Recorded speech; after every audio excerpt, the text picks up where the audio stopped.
Vamos a arrancar por una pregunta que surgió mucho en los últimos días, que habla de, es de color, después vamos a ver lo más importante, habla de una supuesta pelea entre el presidente del Banco Central y el ministro de Economía, como para romper el hielo, para arrancar así tranquilos.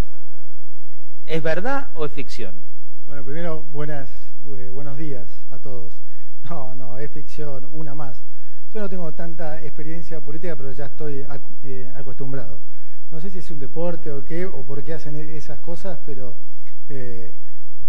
me tomaría el atrevimiento de mostrarte los chats con el ministro Duhovne, así que para mostrarte que si estamos peleados lo disimulamos bastante bien. La otra pregunta tiene que ver con algo que ocurrió en los últimos días. Se decía que usted iba a viajar a Washington, que iba a formar parte de la comitiva junto con el ministro, y finalmente no viajó. ¿Cuál fue la razón? Sí, iba a las 6 de la tarde del lunes. Decidí no ir porque la verdad que el lunes había sido un día difícil y esperaba un día difícil el martes. Me comuniqué con Christine Lagarde para avisarle, y me dijo que entendía perfectamente la decisión, que le parecía súper razonable, que me quedara tranquilo. Fueron en lugar mío entonces el vicepresidente Gustavo Cañonero, el director Pablo Quirno, y bueno, fueron obviamente con las instrucciones precisas.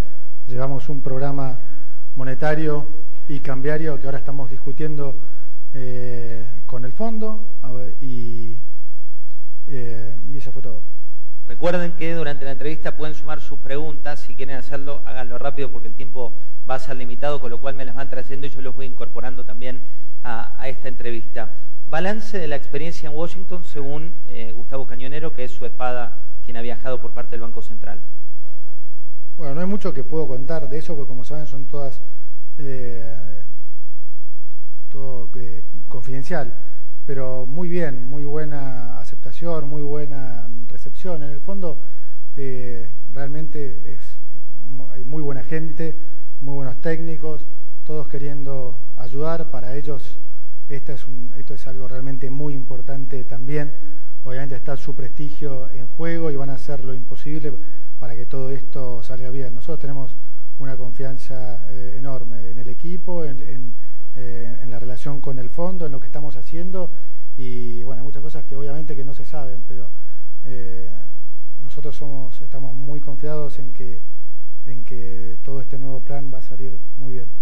Otra de las cuestiones que se hablaron y mucho durante los últimos días tiene que ver con el presidente del Banco Central tiene las manos atadas, no puede intervenir.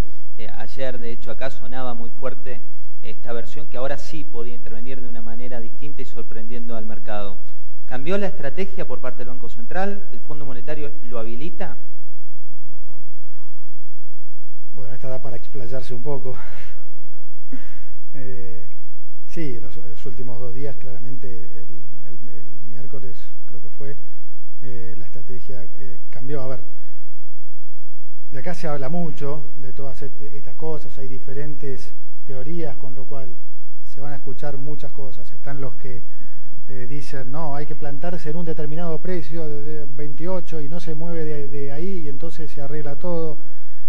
Están otros, si quieren, más fundamentalistas, que dicen, no, que tiene que flotar y encontrar el equilibrio en donde sea. Yo personalmente no adhiero a ninguna de las dos, honestamente. No están dadas las condiciones para que el Banco Central se plante en un determinado precio y diga el precio es este. No corresponde. Tenemos justamente un tipo de cambio flotante que nos permite absorber shocks.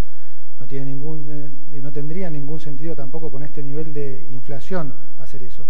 Si yo me hubiera plantado en 28, hubiera vendido 10.000 millones de dólares ahí, y después viene Turquía, Brasil, Cuadernos, nos encuentra en una posición muchísimo más débil. Tampoco es la teoría, bueno, que encuentre el equilibrio en donde sea, porque en el medio afecta a otras variables, la gente se asusta eventualmente, entonces no funciona así. Además hay un acuerdo firmado con el fondo hasta hoy que sí tiene muchas reglas y las hemos firmado. Yo entré con esas reglas y estamos comprometidos con eso, entonces tampoco es que digamos hay que cumplir las cosas. Pero como dije antes, en el fondo están para ayudar. mejor gente, súper razonable, y si entonces se puede demostrar que cierta estrategia no es la más apropiada para determinado momento, bueno, lo escuchan y se lleva adelante. El tema de las subastas es algo que funcionó muy bien en otros países y funcionó aquí durante todo el mes de julio, pero estaba claro que en las últimas 2 semanas, con un mercado mucho más disfuncional, y probablemente no era la mejor herramienta. Y bueno, cambiamos el miércoles, quedó en evidencia, creo que el mercado entendió el mensaje, se tranquilizó mucho, y ayer encontró un nivel de equilibrio sin intervención del Banco Central, más de un 10% bajo de lo que tocó ese día famoso, y creo que vamos a encaminarnos a una situación de mucho más normalidad, de mucho más calma. No solo me refiero al mercado de cambio, sino al mercado de bonos, a la bolsa. O sea, hoy hay un montón de exageración, honestamente. No sé si queda bien o mal que lo diga el presidente del Banco Central, pero la realidad es que sí, los mercados se mueven en manadas y muchas veces exageran para un lado y exageran para el otro. Y hoy claramente estamos en un nivel de exageración que se puede comprobar empíricamente. O sea, el tipo de cambio, estamos cerca de los términos de intercambio multilateral de casi el 2003, que está reconocido como uno de los niveles más altos que hemos tenido. Bono de 10 años en Argentina a 10% para un país que el año que viene va a estar en equilibrio fiscal, con una cuenta corriente mucho más equilibrada, con el financiamiento asegurado, con un tipo de cambio digamos, bien competitivo, con términos de intercambio que están 16-17% arriba de lo que eran en el 2003. Claramente es una exageración. Algunos ya lo empiezan a notar, otros lo notarán un poco más adelante, pero definitivamente la tendencia va a ser hacia la normalización. La volatilidad que se vivió sobre todo la última semana, ¿cómo se vivía desde el Banco Central? ¿Cómo fueron esos días? Y sobre todo, decías recién que viene mayor tranquilidad, al menos para los próximos días. ¿Cómo fue ese antes y por qué ahora este después? Duro, muy duro, porque de vuelta es una situación, a ver, la desventaja que tenemos países como nosotros, como Argentina y muchos países de mercados emergentes, es un poco el planteo que voy a hacer ahora en un viaje que estoy por hacer. Tenemos menos herramientas que los países desarrollados. Esta tormenta en un país desarrollado dura 1 minuto y medio, ¿sí? Acá nosotros tenemos mucho menos grados de libertad y mucho menos opciones. ¿Por qué? Porque durante 70 años no se hicieron las cosas bien y bueno, eso te quita entonces grados de libertad, ¿no? Aplica a todo.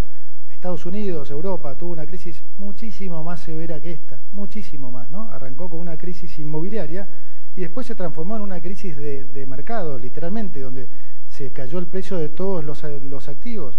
La Reserva Federal, ¿qué hizo? Se puso a recomprar todos los activos, absolutamente todos. Bajó la tasa cero, recompró todos los activos.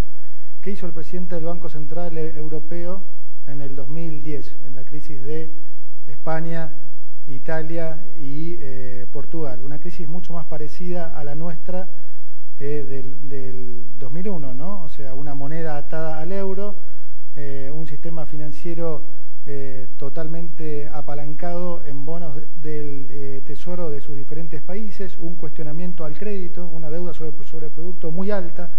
Bueno, sí, claro, pudo imprimir euros, recomprar la deuda de estos países desde niveles de 90 o de 70 y pico, en el caso de Portugal, a 110, puso las tasas de vuelta por el tiempo que quiso en cero, y el sistema financiero se reacomodó y de a poco se fue saliendo. Bueno, esas son todas opciones que nosotros no tenemos. A mí me encantaría salir a recomprar bonos argentinos en este momento al 10 o tener espalda ilimitada para decir, bueno, las cosas llegaron hasta acá.